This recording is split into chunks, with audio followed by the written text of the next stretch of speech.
నమస్తే, welcome to వార్తలు వాస్తవాలు. రైట్, ఈరోజు వచ్చినటువంటి ప్రధానమైనటువంటి పత్రికలోని వార్తలు మనం గమనించినట్లయితే ముందుగా నమస్తే తెలంగాణలోని వార్తలను మనం గమనిద్దాం. ప్రధానంగా ఏదైతే జూబ్లీ హిల్స్కి సంబంధించి బైపోల్కి సంబంధించి ప్రచారం హోరెత్తుతోంది. రోజు రోజుకి హీట్ పుట్టిస్తున్నటువంటి అంశం. తనకి ఎల్లుండే ఎలక్షన్స్ జరగనున్నాయి. దీనికి సంబంధించి ఇక్కడ చూడొచ్చు మన క్లియర్ కట్గా రోడ్ షోలో అయితే పెద్ద ఎత్తున బీఆర్ఎస్కి సంబంధించినటువంటి అభిమానులు కావచ్చు, కార్యకర్తలు కావచ్చు, పెద్ద ఎత్తున రోడ్ షోలో పాల్గొన్నారు. దీనికి సంబంధించి మనం క్లియర్గా మనం వార్త చూడొచ్చు. అయితే శనివారం సాయంత్రం జూబ్లీ హిల్స్ నియోజకవర్గంలోని ఎర్రగడ్డలో నిర్వహించినటువంటి రోడ్ షోలో మాట్లాడుతున్న బీఆర్ఎస్ వర్కింగ్ ప్రెసిడెంట్ కేటీఆర్, అలాగే పక్కనే ఏదైతే జూబ్లీ హిల్స్ నియోజకవర్గానికి సంబంధించినటువంటి బీఆర్ఎస్ అభ్యర్థి మాగంటి సునీత కూడా తనతో పాటు ఉన్నారు. అలాగే వెనకాల పల్లా రాజేశ్వర రెడ్డి గారు కూడా ఉన్నారు. దీనికి సంబంధించి ఇక్కడ వార్త చూడొచ్చు. పెద్ద ఎత్తున అశేష జనవాహిని మధ్య ఆయన యొక్క రోడ్ షో జరిగింది. ఆయన ప్రసంగం, కేటీఆర్ ప్రసంగం జరిగింది. దానికి సంబంధించి ఇక్కడ క్లియర్గా బ్యానర్ ఐటమ్ మనం చూస్తున్నాం. ఏదైతే ఈ రోడ్ షో సందర్భంగా కేటీఆర్ చేసినటువంటి వ్యాఖ్యలను ఒకసారి మనం పరిశీలిద్దాం. ఇక్కడ కాంగ్రెస్కు ఓటేస్తే బుల్డోజర్ ఖాయం, ఏదైతే కాంగ్రెస్ పార్టీకి ఓటేస్తే ఖచ్చితంగా ఏదైతే మీ నియోజకవర్గంలో బుల్డోజర్ దించుతారో, ఖచ్చితంగా బుల్డోజర్ కావాలా, కారు కావాలా మీరే తేల్చుకోండి అని చెప్పేసి కేటీఆర్ ప్రజలకు, ఓటర్లకు అక్కడ పిలుపునిచ్చారు, హితవు చెప్పారు. 14 తర్వాత రాష్ట్రంలో కొత్త తుఫాన్ జరగబోతుంది. అదే 500 రోజుల్లో మళ్ళీ కేసీఆర్ సర్కారు రాబోతుందంటూ కూడా ఆయన జోస్యం చెప్పారు. దానికి సంబంధించి ఇక్కడ క్లియర్ కట్గా మనం వార్తను చూడొచ్చు. రేవంత్ రెడ్డికి దిమ్మ తిరిగే తీర్పు ఇవ్వాలి, మోకా ఇస్తే మోసం చేసిన పార్టీకి ధమ్కి ఇవ్వాలి అంటూ కూడా కేటీఆర్ ఈ వ్యాఖ్యలు చేశారు. ఏదైతే రేవంత్ రెడ్డి సర్కారు, కాంగ్రెస్ సర్కారు మోసం చేసింది కాబట్టి వాళ్ళకు ఈ జూబ్లీ హిల్స్ నియోజకవర్గం ద్వారానే ధమ్కి ఇవ్వాలి, ఖచ్చితంగా మోసం చేసినందుకు వాళ్ళకు గుణపాఠం చెప్పాలి, వాళ్ళకు సమాధానం చెప్పాలి అని చెప్పేసి కేటీఆర్ పిలుపునిచ్చారు. దానికి సంబంధించి ఇక్కడ వార్తను మనం క్లియర్గా చూడొచ్చు. ఏదైతే 4 లక్షల మంది ఓటుతో 4 కోట్ల మందికి మేలు జరగబోతుంది అంటూ కూడా ఆయన చెప్పారు. మాగంటి సునీతమ్మను గెలిపిస్తేనే 6 గ్యారెంటీలు కూడా అమలవుతాయంటూ కూడా చెప్పారు. పేదలను ఆగం చేసినటువంటి కాంగ్రెస్కు ఓటుతో బుద్ధి చెప్పాలంటూ కూడా ఆయన పిలుపునిచ్చారు. రేవంత్ రెడ్డికి దమ్ముంటే పాలన చూపించి ఓట్లాడగాలంటూ కూడా సవాల్ చేశారు కేటీఆర్. కత్తి మా చేతికి ఇస్తే 420 హామీల కోసం యుద్ధం చేస్తామంటూ కూడా కేటీఆర్ సూచించారు. ఎర్రగడ్డ రోడ్ షోలో బీఆర్ఎస్ వర్కింగ్ ప్రెసిడెంట్ కేటీఆర్ ఈ సంచలనమైనటువంటి వ్యాఖ్యలు చేశారు. దీనికి సంబంధించి కాంగ్రెస్ సర్కారు పైన మొత్తానికి ఏదైతే కాంగ్రెస్ సర్కార్ చేస్తున్నటువంటి విషయాలకు సంబంధించి తూర్పారబట్టారు. ఈ రోడ్ షోలో జూబ్లీస్ ఓటర్లు అప్రమత్తంగా ఉండి మంచి నిర్ణయం తీసుకోవాలి, అన్ని వర్గాల కోసం పోరాడే బీఆర్ఎస్ చేతికి కత్తి ఇవ్వాలి, అప్పుడే 6 గ్యారెంటీలు 420 హామీలు అమలు చేయాలని సీఎం రేవంత్ రెడ్డిని గల్లాపట్టి నిలదీస్తామంటూ కూడా కేటీఆర్ ఈ సందర్భంగా చెప్పినటువంటి సందర్భం. దానికి సంబంధించి మనం వార్తను చూస్తాం. ఇంకా డీటెయిల్గా చూసే ప్రయత్నం చేద్దాం. 2వ పేజీలో దీనికి సంబంధించి ఇక క్లియర్గా ఉంది. రైట్,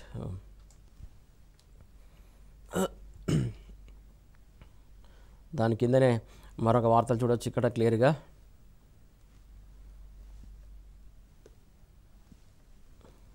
రైట్, కాంగ్రెస్కి ఓటేస్తే బుల్డోజర్ ఖాయమంటూ ఏదైతే చేసినటువంటి వ్యాఖ్యల తర్వాత దీనికి సంబంధించి ఇంకా డీటెయిల్గా చూడొచ్చు. చిల్లర రాజకీయాల కోసం నాపై కుట్రలు వేస్తున్నారంటూ కూడా సునీత గోపీనాథ్ కొన్ని వ్యాఖ్యలు చేశారు ఈ రోడ్ షోలో.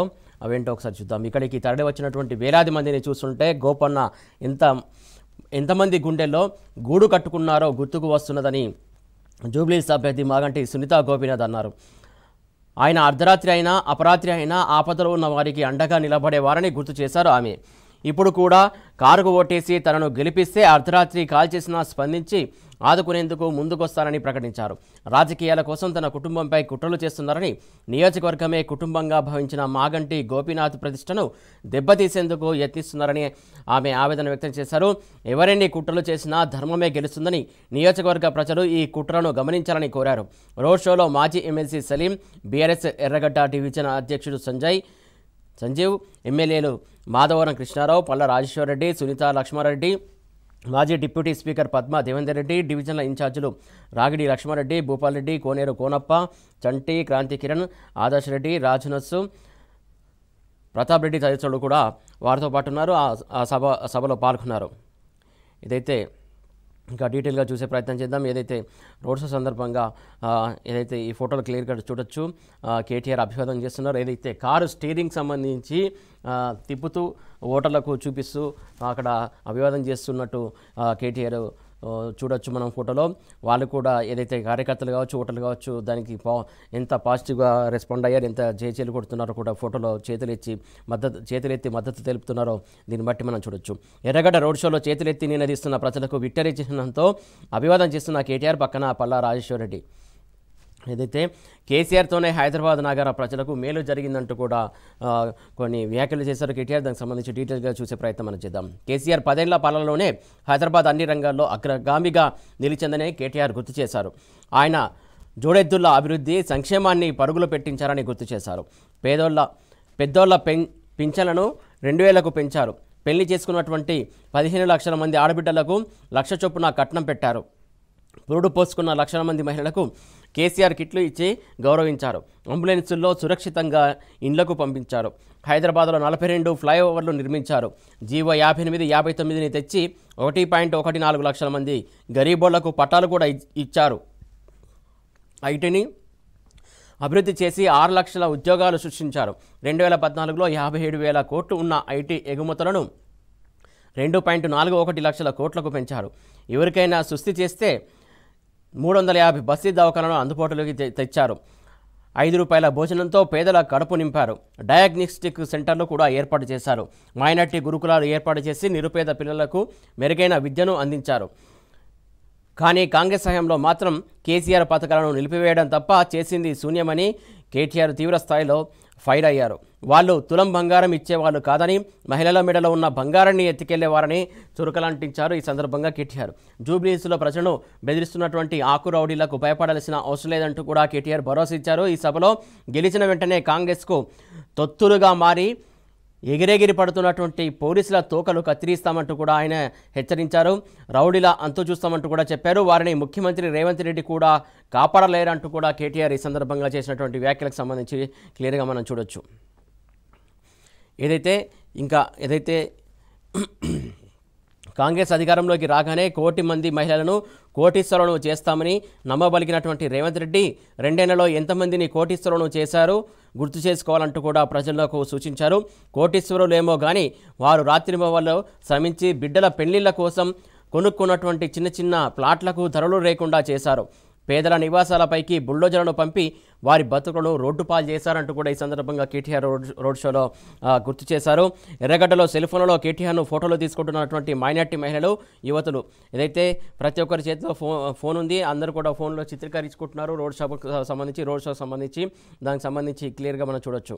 ఏదైతే నోటుతో ఓట్లు కొనుగోలు చేసే కుట్రలు కూడా పన్నుతున్నారంటూ కూడా ఇక్కడ చూడొచ్చు. మరొక వార్త, జూబ్లీహిల్స్ ఎన్నికల్లో ఓటమి తప్పదని తెలిసినా కాంగ్రెస్ పార్టీ నోట్లతో ఓట్ల కొనుగోలుకు తెరలేపిందని కేటీఆర్ ఆరోపించారు. షేక్పేట్లో 5,000, బోరబండలో 5,000, యూసుఫ్గూడలో 8,000 చొప్పున పంచిపెడుతూ దొడ్డిదారిన గెలిచేందుకు యత్నిస్తున్నారని దుయ్యబట్టారు. చైతన్యవంతులైనటువంటి జూబ్లీహిల్స్ ఓటర్లు కాంగ్రెస్ వాళ్ళ దోపిడీ సొమ్మును తీసుకోవడమే కాదు, 2 ఏళ్లలో కాంగ్రెస్ సర్కారు మహిళలకు బాకీ పడ్డ 60,000, వృద్ధులకు 48,000, ఆటో డ్రైవర్లకు 24,000 ఎక్కడికి పోయినట్టు బాకీ కార్డుకు సంబంధించి ఆయన గుర్తు చేశారు. బాకీ పడ్డటువంటి సొమ్ము ఖచ్చితంగా ప్రజలకు ఇస్తున్నటువంటి సొమ్ము మీరు ఇవ్వాల్సిందే. ఇచ్చేంత వరకు కాంగ్రెస్ పార్టీని బీఆర్ఎస్ పార్టీ నిలదీస్తుంటుంది. కాంగ్రెస్ పార్టీని ఖచ్చితంగా కడుగుతుంది, ఖచ్చితంగా ఇవ్వాల్సిందే అంటూ కూడా చెప్పినటువంటి సందర్భం. మిగతా వార్తను చూసే ప్రయత్నం చేద్దాం. ఇక్కడ క్లియర్గా చూడొచ్చు, ఓటుకు కాంగ్రెస్ నోటు అంటూ కూడా ఇక్కడ మనం ఫోటో వార్తను చూడొచ్చు. ఏదైతే జూబ్లీహిల్స్ బోరబండ సైడ్ 3 అంబేద్కర్ నగర్లో ఓటర్లకు యథేచ్ఛగా డబ్బులు పంపిణీ చేస్తున్న కాంగ్రెస్ నాయకుడు, క్లియర్గా ఫోటో చూడొచ్చు.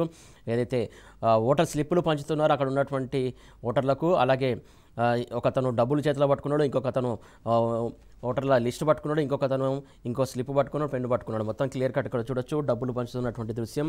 దీనికి సంబంధించి ఫోటో కూడా క్లియర్గా మనకు కనబడుతుంది. ఏదైతే ఓటుకు కాంగ్రెస్ నోటు అంటూ కూడా ఇక్కడ క్లియర్గా మనం చూడొచ్చు. ఏదైతే జూబ్లీహిల్స్ నియోజకవర్గంలో ఖచ్చితంగా కాంగ్రెస్ పార్టీ డబ్బులు పంచి గెలవాలని చూస్తుందని చెప్పేసి ముందు నుంచి బీఆర్ఎస్ ఆరోపిస్తూ వస్తుంది. అదే నిజమైంది ఇప్పుడు ఈ ఫోటో ద్వారా అనుకోవచ్చు మనం. ఖచ్చితంగా దీనికంటే ఉదాహరణ ఇంకొకటి ఉండదు. ఏదైతే జూబ్లీహిల్స్లో రౌడీ దర్బార్ కొనసాగుతోంది అంటూ కూడా మరొక వార్త చూస్తున్నాం మనం. రౌడీ షీటర్లు చాలా మంచోళ్ళు, సెటిల్మెంట్లు చేస్తారు అంటూ ఇక్కడ వార్త చూస్తున్నాం. ఏదైతే ఐఏఎస్ ఐపీఎస్లు సైతం పంచాయతీకి వాళ్ళ దగ్గరికే వస్తారట. కాంగ్రెస్ అభ్యర్థి తండ్రి రౌడీ షీటర్ చిన్న శ్రీశైలం యాదవ్ వ్యాఖ్యలు చేశారు. ఏదైతే గతి తప్పిన హైదరాబాద్ శాంతి భద్రతలకు పొంచి ఉన్న మరో ముప్పు అంటూ కూడా వార్తను చూస్తున్నాం.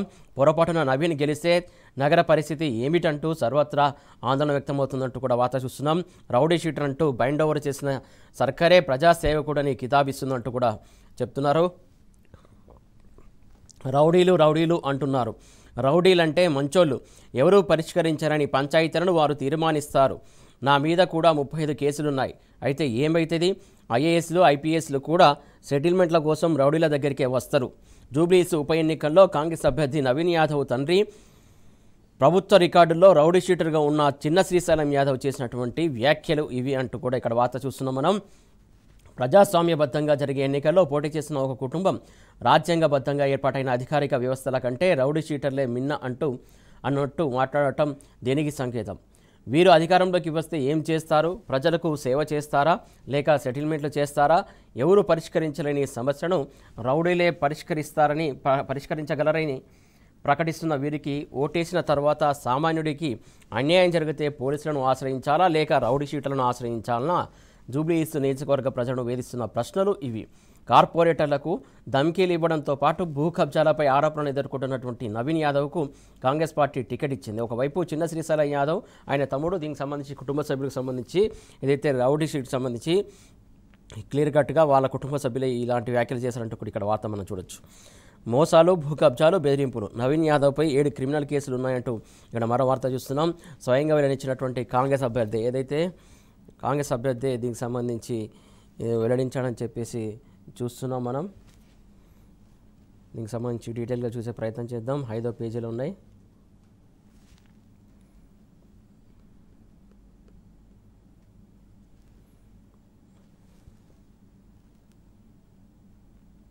రైట్, ఇక మరికొన్ని వార్తలు చూసే ప్రయత్నం చేద్దాం. ఏదైతే పేగులు బయటకు వచ్చాయి, మెడ విరిచేశారంటూ మరో వార్త చూస్తున్నాం. ఏదైతే రియాజ్ ఎన్కౌంటర్ బూటకం అంటూ కూడా ఇక్కడ వార్త చూస్తున్నాం. అతడి హత్య వెనుక ఆసిఫ్ పాత్ర ఉందంటూ కూడా చెప్తున్నారు. పోలీసుల అమానుష దాడిని సుమోటోగా స్వీకరించాలి. వాళ్ళు జాతీయ కమిషన్లను ఆశ్రయించినటువంటి రియాజ్ తల్లి, జాతీయ బాలల హక్కుల కమిషన్లో ఫిర్యాదు చేసి వస్తున్న రియాజ్ తల్లి జరీనా బేగం ఏదైతే తన కుమారుడు షేక్ రియాజ్ ఎన్కౌంటర్ బూటకమని పట్టుకుని దారుణంగా చంపేశారని అతడి తల్లి జరీనా బేగం ఆరోపించారు. తమకు న్యాయం చేయాలంటూ ఆమె జాతీయ మానవ హక్కుల కమిషన్తో పాటు జాతీయ బాలల హక్కుల కమిషన్, జాతీయ మహిళా హక్కుల కమిషన్ను ఆశ్రయించారు. నిజామాబాద్ జిల్లా కేంద్రంలోని జరిగినటువంటి రియాజ్ హత్యతో పాటు తమ కుటుంబంపై జరిగినటువంటి పోలీసుల అమానుష దాడి ఘటనను సుమోటోగా స్వీకరించాలని ఆమె కమిషనర్ను కోరారు. దానికి సంబంధించి వార్త చూస్తున్నాం. ఇంకా మిగతా వార్తలు చూసే ప్రయత్నం చేద్దాం. ఇదైతే ఇక్కడ చూడొచ్చు క్లియర్గా. హైడ్రానా మోనార్కా అంటూ కూడా మరొక వార్త చూస్తున్నాం.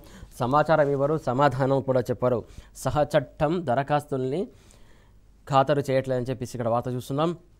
హైకోర్టు ఆదేశాలను కూడా లెక్క చేయని అధికారులు అంటూ కూడా వార్త చూస్తున్నాం. వివిధ సెక్షన్లను చూపిస్తూ తప్పించుకుంటున్నారు అంటూ కూడా వార్త చూస్తున్నాం. పార్లమెంటు చట్టానికి కాంగ్రెస్ పాలకుల తూట్లు పొడిచారు, ఎందుకింత దాపరికం అంటూ కూడా వార్త చూస్తున్నాం మనం. సామాజికవేత్తల ప్రశ్న కూడా తలెత్తుతున్నటువంటి అంశం.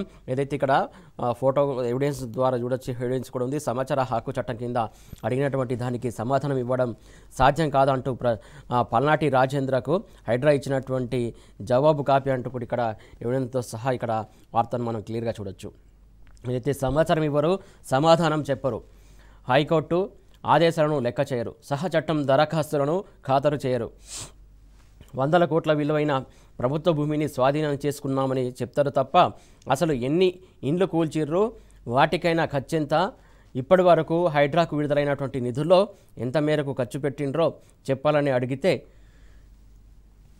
హైడ్రా అధికారులు వివరాలు ఇవ్వకుండా ముఖం చాటేస్తారు. ఇవేమైనా రక్షణ శాఖకు సంబంధించినటువంటి రహస్యాల, దేశ భద్రతకు సంబంధించినటువంటి వివరాల, ఎందుకు ఇవ్వరంటూ హైడ్రా ఏమైనా మోనార్కా అని సామాజికవేత్తలు ప్రశ్నిస్తున్నారంటూ ఇక్కడ క్లియర్ కట్గా మనం వార్త చూడొచ్చు. హైడ్రా బాధితులది దొంగ ఏడుపు అంటూ మరో వార్త చూస్తున్నాం. దాన్ని పెద్ద స్క్రీన్లు పెట్టి ప్రచారం చేస్తున్నారు, కన్నీళ్లు రాకున్నా కళ్ళు తుడుచుకుంటున్నారు, బాధితుల కష్టాలను ఎగతాళి చేసినటువంటి కేంద్ర మంత్రి అంటూ కూడా ఇక్కడ మరో వార్త చూస్తున్నాం మనం. సోషల్ మీడియాలో మండిపడుతున్న నెటిజన్లు. ఏదైతే బీజేపీ కేంద్ర మంత్రి బండి సంజయ్ వివాదాస్పద వ్యాఖ్యలు చేశారు. కాంగ్రెస్ సర్కార్ తెచ్చినటువంటి హైడ్రా పేదల ఇళ్లను కూల్చుంటే ఆ కూల్చివేత బాధితుల కుటుంబాలవి దొంగ ఏడుపులంటూ కూడా మంత్రి చేసినటువంటి వ్యాఖ్యలకు సోషల్ మీడియా వేదికగా చాలామంది ఫైర్ అవుతున్నటువంటి అంశం. దానికి సంబంధించి క్లియర్గా మనం వార్త చూడొచ్చు. రైట్. ఏదైతే రౌడీ దర్బార్ అంశం సంబంధించి ఇక్కడ మనం క్లియర్గా మనం చూసే ప్రయత్నం చేద్దాం. ఇక మరొక పత్రిక చూద్దాం. సాక్షిలో చూసుకున్నట్టయితే జూబ్లీయేషన్ ఎవరికో అంటూ కూడా మరొక వార్త చూడొచ్చు. నేటితో జూబ్లీ హిల్స్ ఉప ఎన్నిక ప్రచారానికి తెరపడనుంది. ప్రతిష్టాత్మకంగా తీసుకుని సర్వశక్తులు ఓడుతున్నటువంటి బీఆర్ఎస్, బీజేపీ, కాంగ్రెస్ అంటూ కూడా ఇక్కడ వార్త చూడొచ్చు. స్వయంగా రంగంలోకి దిగిన సీఎం రేవంత్ రెడ్డి 3 విడతల్లో 6 రోజుల పాటు ప్రచారం చేశారు. డివిజన్ల వారీగా బస్తీలో పర్యటించినటువంటి మంత్రులు, ఎమ్మెల్యేలు, నేతలు అంటూ కూడా చూడొచ్చు. సిట్టింగ్ స్థానాన్ని నిలబెట్టుకుని ప్రజా వ్యతిరేకతను చాటనని బీఆర్ఎస్ చాలా సీరియస్గా తీసుకుంది ఈ నియోజకవర్గాన్ని అంటూ కూడా ఇక్కడ వార్త చూడొచ్చు. గుమ్మనంగా ఓటరు పోలింగ్ సమీపిస్తున్న బయటకు పాడని మనోగతం, ఓటరు తీర్పు ప్రజాపాలన లేదా ప్రజా వ్యతిరేకతకు రెఫరెండం అంటున్న రాజకీయ విశ్లేషకులు అంటూ కూడా ఇక్కడ వార్త చూడొచ్చు. మరొక వార్త చూడొచ్చు క్లియర్గా. ఏదైతే కాంగ్రెస్ను ఓడిస్తేనే హామీలు అన్నీ అమలవుతాయంటూ కూడా ఏదైతే ఎర్రగడ్డ రోడ్ షోలో బీఆర్ఎస్ వర్కింగ్ ప్రెసిడెంట్ కేటీఆర్ చేసినటువంటి సందర్భం సంబంధించి ఇక్కడ వార్త ఫోటో ఐటమ్ మనం క్లియర్గా చూడొచ్చు. రైట్. ఇక మరిన్ని వార్తలు చూసే ప్రయత్నం చేద్దాం. ఆర్థిక తిరోగమనం జరుగుతుందంటూ కూడా ఏదైతే మాజీ మంత్రి హరీష్ రావు లెక్కలతో సహా కొన్ని విషయాలు చెప్పారు. నిన్న తెలంగాణలో -5% పడిపోయిన జీఎస్టీ అంటూ కూడా క్లియర్గా ఆయన చెప్పినటువంటి సందర్భం సంబంధించి వార్త చూస్తున్నాం. వృద్ధి రేటులో కింది నుంచి 4వ స్థానంలో రాష్ట్రం ఉంది. సీఎం రేవంత్ దందాలు, వసూల విధానాలే కారణం అంటూ కూడా ఆయన ఆరోపించారు.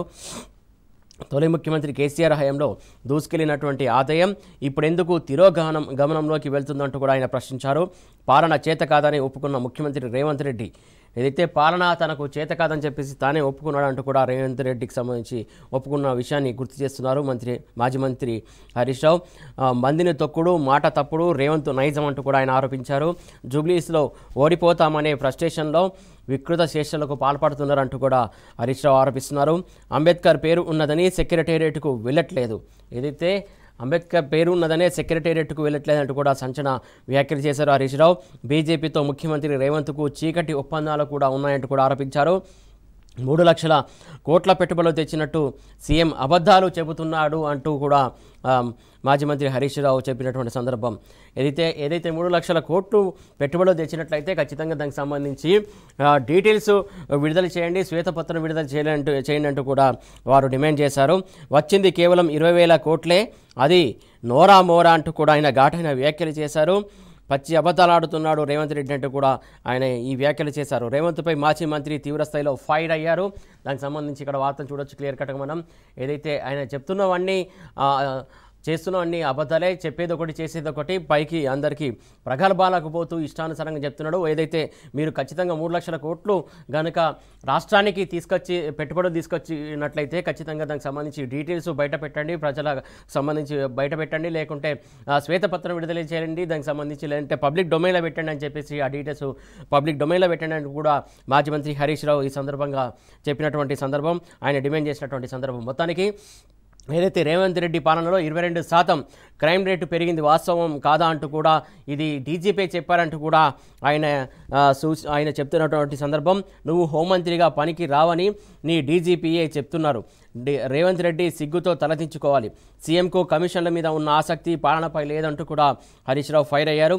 పోయిన నెలలో కాంగ్రెస్ ప్రభుత్వం పెద్ద కాంట్రాక్టర్లకు విడుదల చేసినటువంటి బిల్లులపై శ్వేతపత్రం విడుదల చేయాలి. హర్యానా, మహారాష్ట్ర, బీహార్ ఎన్నికల ముందు పెద్ద కాంట్రాక్టర్ల బిల్లులను ఈ ప్రభుత్వం విడుదల చేసింది.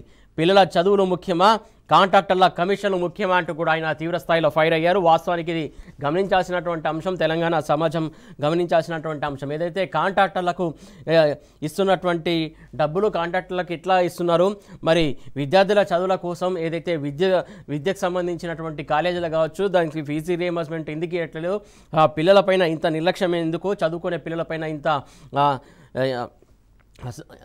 సీరియస్నెస్ లేదు ఎందుకు, వాళ్ళ భవిష్యత్తుతో ఆటలాడుకోవడం ఏంటి ఈ ప్రభుత్వం అంటూ కూడా ఆయన ఈ సందర్భంగా గుర్తిస్తున్నటువంటి అంశం. ఇది తెలంగాణ సమాజం కూడా కాంగ్రెస్ సర్కార్ చేస్తున్నటువంటి చేష్టల గురించి ఆలోచించాలంటూ కూడా ఆయన చెప్తున్నటువంటి అంశం.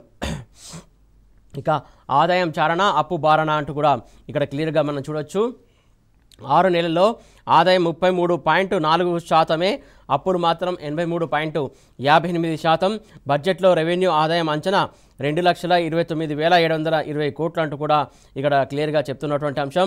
6 నెలల్లో వచ్చింది 76,940 కోట్లు మాత్రమే. ద్రవ్యలోటు 45,139 కోట్లు ఉందంటూ కూడా ఇది కాగ్ రిపోర్ట్లో వెల్లడించినటువంటి అంశం. ఇదే ఎవరో చెప్తున్నటువంటి విషయం కాదు, కాగ్ రిపోర్టు ద్వారా ఈ అంకెలు చెప్తున్నటువంటి అంశం. కాగ్ రిపోర్టు ఈ విషయాలను వెల్లడిస్తున్నటువంటి అంశం. మరో 1000 కోట్ల అప్పు ఇవ్వనంటూ కూడా ఆర్బీఐకి రేవంత్ రెడ్డి సర్కారు ఇండెంట్ కూడా జారీ చేసింది అంటూ కూడా వార్తను క్లియర్గా చూడొచ్చు. ఇంకా దానికి సంబంధించి డీటెయిల్గా చూసే ప్రయత్నం చేద్దాం. దానికి సంబంధించి మిగతా పేజీలో ఉంది, దానికి సంబంధించి చూద్దాం మనం.